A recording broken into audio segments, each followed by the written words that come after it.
I've got some music because I live in a loud environment. You're going to notice that a lot. So I want to go through Leviticus 6, 1-7. It's a passage in Leviticus that's dealing with the Asham, the guilt offering, the reparation offering, which appears to be a subset of the Chatat, the sin offering, the purification offering. So I'm going to read Leviticus 6, 1-7. The version I'm reading out of is the LAB. Then Yahweh spoke to Moses, saying, when a person displays infidelity against Yahweh, and he deceives his fellow citizen regarding something entrusted or a pledge, or stealing, or he exploits his fellow citizen, or he finds lost property and lies about it and swears falsely, in regard to any of these things by which a person might commit sin, and when he sins and is guilty, then he shall bring back the things he had stolen, or what he had extorted, or something with which he had been entrusted, or the lost property that he had found, or regarding anything about which he has sworn falsely, then he shall repay it according to its value, and shall add 1/5 of its value to it. He must give it to whom it belongs on the day of his guilt offering, and he must bring as his guilt offering to Yahweh a ram without defect from the flock by your valuation as a guilt offering to the priest. And the priest shall make atonement for him before Yahweh, and he shall be forgiven anything from all that he might do by which he might incur guilt. So I use a process of exegesis, and I call it TED-S. Interesting. So in the middle, it might have a little bit, we have some technical difficulties here. And we should be back online after a second. Let's see, are we? Yes, okay. So I use a exegetical method that I call TED-S, and it works backwards. S is for scripture, D is for doctrine, which I just mean selected passage, E is for exegesis, which is just interpretation, and T is tradition. And the idea would be, I believe that scripture is authoritative, but then how do I select a part of it to chew on and think about, and that, but I'm not without changing it. I'm just selecting a passage, and then how do I interpret that passage that I've selected, and then how do I live out my interpretation? The first part of exegesis or interpretation after you've selected a passage for me is almost always questions. I just want to ask questions of the text. One of the incredible things when we're talking about the Torah as well is the Torah is being preserved, read, reread, transcribed, preserved, reread, translated, transcribed, reread, preserved. So you get, in trying to interpret it, you kind of have to ask, how was the Torah of Moses being dealt with in Isaiah's day? How was the Torah of Moses being dealt with in the exilic period of Nehemiah? How was the Torah being dealt with in the post-exilic days of Yeshua, or the Second Temple Judaism, rather? So I like to ask questions. So starting with Leviticus 6, 1-7, this is on the website, Son Build Me a House. Let's take a peek here. So here are some questions. Why are the verse numbers different in the Hebrew text and English text? I wrote that question. This cues me into the potential for disagreement on how to semantically divide the content of material. So sometimes the Hebrew, the Masoretic text, which the verses are, granted, they come way after in the Hebrew text and in your English, Greek text, whatever the texts that follow. But they divide the chapters differently. So 6, in your English Bible, chapter 6, verses 1-7, correspond to chapter 5, verses 20 through 26. That's just a minor observation, but it does cue me into the idea that the people who set the verses are seeing the material in 5, 1-19 as related to 5, 20-26. Now, chapters and verses, they might seem arbitrary, and from the perspective of the author and authorial intent, they are pretty arbitrary. But they're not arbitrarily placed. So the person the people, the communities, whatever, because we don't know who did it and where, but the communities that placed verses in chapters, what they reveal is, I think this section is saying this, or I think this section should be grouped together. It's kind of weird. Opposite. All right. So Here's my next question. How does verse 5:19, the preceding verse, set the context of this passage? So that kind of follows, right? If it's all one chunk. Verse 19 is a funny verse. It is a guilt offering. He certainly was guilty before Yahweh. And at verse 19, that's Asham hu Asham la Yahweh. Did you hear that? Asham hu Asham la Yahweh. Or la Hashem, la Adonai. So it basically breaks down Asham it is, or it's an Asham, which is a guilt offering or a reparation offering. Asham it is, he is guilty, which is a way to intensify a kind of verbal phrase in Hebrew. You have an infinitive construct followed by the call. So it's like, he is guilty to Yahweh. This idea of guilt, what does it mean? I wonder about that. What's being stressed in this ritual as opposed to the chatat, which the chatat seems to be addressing the issue of sin and purification, specifically purifying from sin, or cleansing, purifying rather, because from sin is kind of a weird thing. For example, when the altar is first constructed, it has to be purified, so it's not like the altar sinned. But the Asham, what are we getting at? What is this idea of guilt? This idea of guilt, shame, conscience, Philo. I just read recently in Jacob Milgram, who quoted Philo, that Philo associated with this idea of conscience. So guilt, shame. There's a component to this ritual that has an element of shame, conscience in it. And so the sinner's mindset is actually kind of being addressed, which doesn't really happen in the rituals prior. Oh man, kind of bummed about that. Okay, computer. I don't know why my iMac is doing this. Okay, so first world problems. Let's see. So let's move on to questions. Why is the formula, then and Yahweh spoke to Moses saying, employed in 6 verse 1? You'll find in Leviticus often new passages, new sections will be headed off by a phrase about Yahweh speaking to Moses, which almost like initiates a new set of commands. I don't know what the authors or compilers of the Torah would have in view with a phrase like that, maybe or Moses, but it seems to, you could almost imagine that he is either you imagine like a syncopated series, like maybe it's a kind of individual occasion that Yahweh says this thing to him, or maybe it's a formula to reveal we're moving on to a subset or whatever. But it's interesting because it does tend to be applied in the beginning of new sections or new components, and so it lends to the question: should 6:1-7 stand separate from 5:14-19 and 5:1-13, or should it all be seen as one big discussion of the Asham? Should it all also be seen as one big discussion of the Chatat? Right?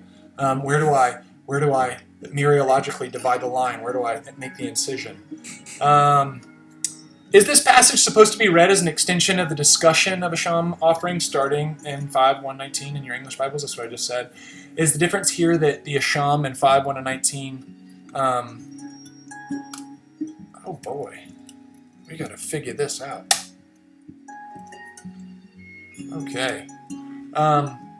Is the difference here that the Asham in 5:1-19 is for an unintentional sin, shugagah, while the Asham in 6:1-7 is for an intentional, albeit heat of passion, breaking of faith, uma'Allah ma'al, which is interesting because this is, if you want to picture what it looks like to break faith with Yahweh or something, like an incident, Yahweh describes what Moses did when he struck the rock as a breaking of faith.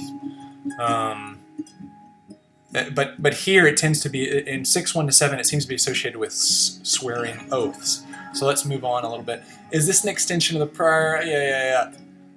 Okay, if this is an extension of the prior Asham discussion, which is chapter 5, verses 1-19, so let's just assume that it is an extension, kind of do some Socratic questions. If it is an extension of that discussion, is a confession required for the rituals in 6:1-7, like it is in 5:5, for example? You have to actually go confess. One of the things that's interesting about the Asham is at least in its full declaration, one of the first time it's kind of declared in 5, early in 5, is you've got to confess, you've got to make restitution and add a fifth to whatever was taken or whatever loss was experienced, depending on the offended party, and you have to bring an offering to the priest in the temple and sacred space. So the 3 components, very interesting. All 3 have to be in place. So if you just confess, it's not atonement. Won't be made. You won't be forgiven.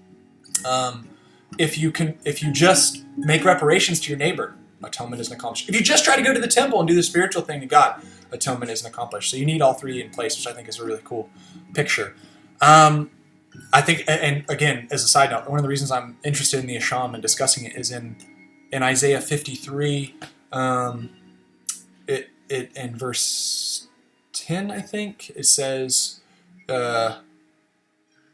Im tasim Asham nafsho, if he is willing to make his soul an Asham. It's talking about the Messiah, or it's talking about Yeshua in Isaiah 53. That's how I read it. It's speaking about Messiah, Mashiach, and it says that Yeshua is said to, if he makes his soul as an Asham, right, he'll see his seed, no length of days, this kind of thing. The will of Yahweh will succeed in his hands. So Yeshua is an Asham. So I want to understand that, and I think it's pretty cool that you have those 3 components. You have to have, like, this kind of, first you need repentance, which is unstated, right? Why would you confess and pay and add a fifth and do the whole thing if you were faking it? I could see you faking it if you're just going to the temple or something, because you get to, maybe someone gets to eat it or you look good in front of other people, but I don't think nobody likes to confess, and I know pretty well nobody likes to give up their assets and make restitution. So there's repentance, there's confession, and that all precedes sacrifice and atonement being applied, or the blood being efficacious, this kind of thing. So, okay, and we're back on it, guys. Please stick with me. I am having some technical difficulties. All right, we're talking about ancient texts. Let's deal with some of the difficulties. All right, it was more difficult for them than it is for me. So, why? Here's some questions. Why is so much of this passage, chapter 6, verses 1 to 7, concerned with inappropriate acquisition of property? Does it have anything to do with threatening the sanctum, like 5:1 to 4, or like 6:15? So 5:1 to 4, you have in 5:1 to 4, when a person sins, that he hears the utterance of a curse, and he's a witness, or he sees or he knows, but he doesn't make it known. Okay, then he'll bear his guilt. And the word there, guilt, by the way, guys, is not Asham, I'm pretty sure. It is, let's see. I'm sorry, I'm looking at 5. Where are we? 5:1. V'nefesh ki techita b'sham'a kol Allah v'hu eid o ra'a o yada im lo yakiv v'nasa avano. Yeah, avano. His iniquity. So the word there for guilt is his iniquity. So it's not a sham. So he shall bear his iniquity there. Or if a person touches anything unclean, with an unclean wild animal, so we're talking about touching death. And in 15, I'm pretty sure in Leviticus 15, the issue of death making you ceremonially unclean, that threatens the sanctum. The issue of hearing the utterance of a curse. The curses that are typically uttered, I would suspect, would be in the name of Yahweh, that you'd be cursed by Yahweh, similar to the woman who is brought by her husband who's jealous and numbers before the priests, and they would speak a curse in the name of Yahweh, a curse if she would drink that bitter water. Fun stuff. If you touch anything unclean, you threaten the sanctum. If you hear the utterance of a curse, which includes Yahweh's name, you threaten the sanctum. If you touch any human uncleanness, you threaten the sanctum. And part of the issue too is you didn't know and then you found out.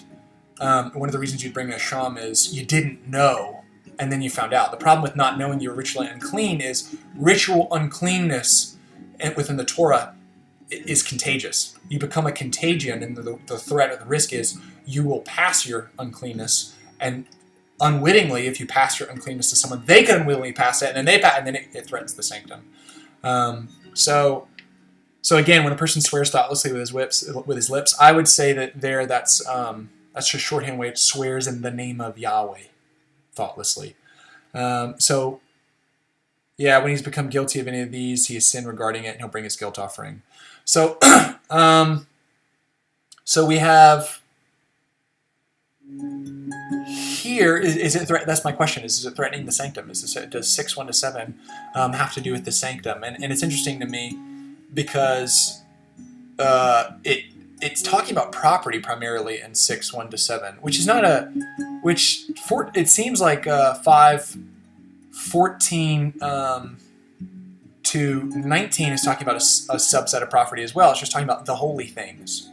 So an unintentional wrong in any of the holy things displays infidelity, and sins an unintentional wrong in any of the holy things, which would probably this would be correlated to Moses and the staff and that rock that he struck.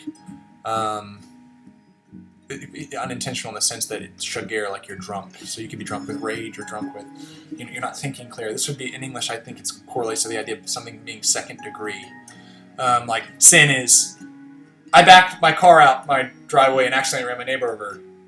Peshaim is transgression, which is like a heated thing. I'm driving home from work and I see my neighbor, who's a man, yelling at my wife, and he slaps her in the face. And in a heat of anger, I run him over with my car and kill him. I didn't plan to kill him that day, but it's worse than backing out of my driveway. And then third is I wait for 30 days for no one to be looking, and my neighbor is in his driveway, and I sneak my car over to him, and then duct tape him, zip tie him, and put him in my trunk to go kill him. That would be iniquity. You don't do that on accident. So there is this idea of intentionality that's being explored with the Asham. But 6:1-7, it seems impossible to do this particular subset of the Asham. So we've got 1-13 stands on its own. Chapter 5, 1-13 stands on its own. Chapter 5, 14-19 seems to stand on its own in regard to the holy things. And now we've got 6:1-7. But 6:1-7 is dealing with things that you really can't do accidentally. I don't see the word unintentional showing up here. So I don't see the word shagir showing up. Or, shagagah. Shagah, the idea of, not shagir, shagah. I don't see that word in this passage. So I don't see intentionality being explored here. If the passage is concerned with threatening the sanctum, how is that to be derived? How do we derive that? How do we get there? How do we say that it's threatening the sanctum when all this stuff seems to be about property? So, exploiting fellow citizens with something that's entrusted, stealing, finding lost property, and then lying about it under oath, or swearing falsely about lost property, this kind of thing. It seems to be within the issue of swearing falsely in regards to thievery or inappropriate acquisition. So how would that threaten the sanctum? I would say it's to be derived from the line in 6:3 and 6:5. So 6:3 says, he finds lost property and lies about it and swears falsely in regard to any of these things by which a person might commit sin. And then 6:5 says, or regarding anything about which he has sworn falsely, then he shall repay it according to its value, and should add 1/5 of its value to it. He must give it to whom it belongs on the day of his guilt offering. And so when they swore falsely, here's a question. Did they swear falsely by Yahweh's name? If they, and we do actually see in the Torah, Yahweh says, swear your oaths in my name. So the idea of them swearing they would be using Yahweh's name. So in a shorthand way, the author here could kind of sidestep it, and it's like, duh, it's Yahweh's name for the original audience. So if they swore falsely by Yahweh's name, is that why the sanctum was threatened? Because it's the domicile or habitation of the name of Yahweh. So you see it all over the place, this idea of the name of Yahweh as a person, the name of Yahweh filling a place. We built a house for your name. It doesn't mean that you, like Michael Heiser will joke, it doesn't mean that they scratched, Yod Vav, what is it, Yod He Vav He. It doesn't mean that they scratched his name or scribbled the tetragrammaton into the wall, a house for his name. The name is a shorthand way to refer to the Shekhinah, the glory, the word, the Memra.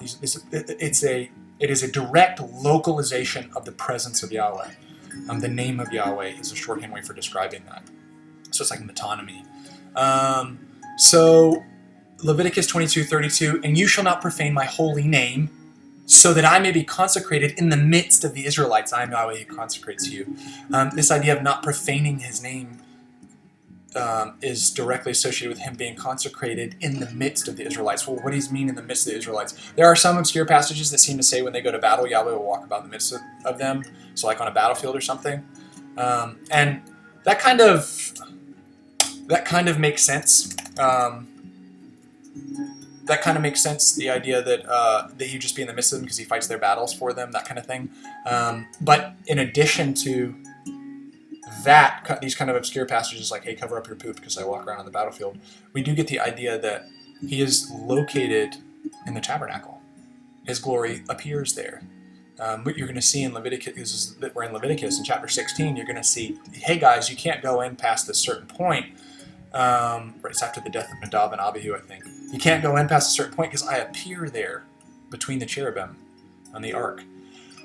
So he dwells in the midst there. And I love these passages in the Torah. People can try to do all kinds of gymnastics around it, but the implication seems pretty clear that Yahweh is there. The being that is there is Yahweh. I don't know. There's different ways to say this. I don't like to get into the semantics of material ontology and how that works out. But I will say this: the praxis of hishtachavut, of bowing down prostrate only to Yahweh, you do that to this being that lives in the tabernacle. So people who cite Psalm 139 and other things and say Yahweh's omnipresent, when you use a weird phrase like omnipresent, like, I get what you mean. I see the itch you're trying to scratch. I'm not super opposed to the idea. But there is this idea of localization of God, the localization of Yahweh. And that localization takes place within the sanctum. And there's this beautiful orbit of Israel. When it is appropriately arranged and behaving properly, it's orbiting the tabernacle, the Mishkan. So, and he's in their midst there.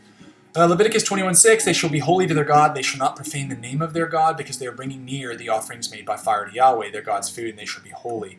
So this is, I don't know the context. I'm pretty sure it's talking about the priests because they're the only ones who are allowed. I'm sure it is because they're the only ones who are bringing near their offerings. Again, it's proximity. Only the priests are allowed to bring near offerings, or only the priests are allowed to bring near.